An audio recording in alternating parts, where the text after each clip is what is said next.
शिकवा थे हम ही एक तेरे मार का आराओं में, खुशकियों में कभी लड़ते कभी दरियाओं में, दी आजाने कभी यूरोप के कलीसाओं में, कभी अफ्रीका के तपते हुए सहराओं में। शान आंखों में न जचती थी जहांदारों की, कलिमा पढ़ते थे हम छाओं में तलवारों की।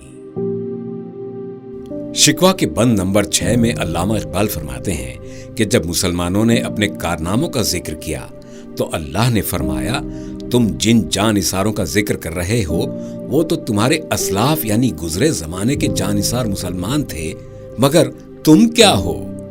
इसके जवाब में मुसलमानों ने अल्लाह के सामने अपनी दलील पेश की कि वो बहादुर, वो शुजात हम ही तो थे जिन्होंने तेरे नाम की अजमत के लिए जंगें लड़ी, अपनी जानें कुर्बान की, कभी खुशकियों में जंग लड़ी और कभी दरियाओं में दुश्मनों का सामना किया।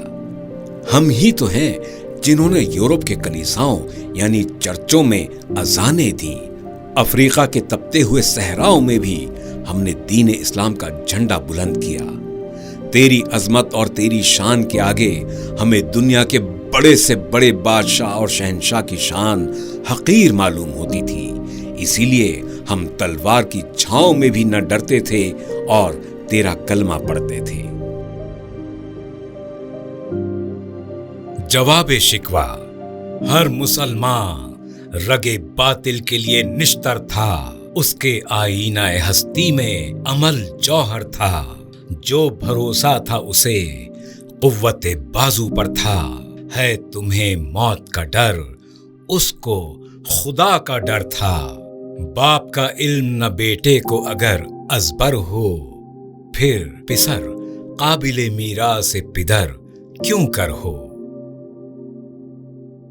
मुसलमानों की दलीलों के जवाब में अल्लाह फरमाता है कि तुम किन मुसलमानों की बात करते हो। तुम्हारे असलाफ में से हर मोमिन, हर मुसलमान शिर्क और कुफ्र के लिए तलवार था और तुम्हारी तरह लफ्फाजी नहीं किया करते थे, वो सरापा अमल थे, यानी उनका पाक दामन किरदार उनके अमल से पूरी तरह जाहिर होता था।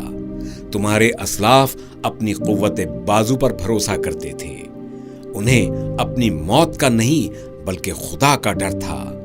अब तुम ही बताओ, क्या तुम में अपने असलाफ जैसे किरदार मौजूद हैं? क्या तुम शिर्क और कुफ्र के खिलाफ लड़ने की हिम्मत रखते हो?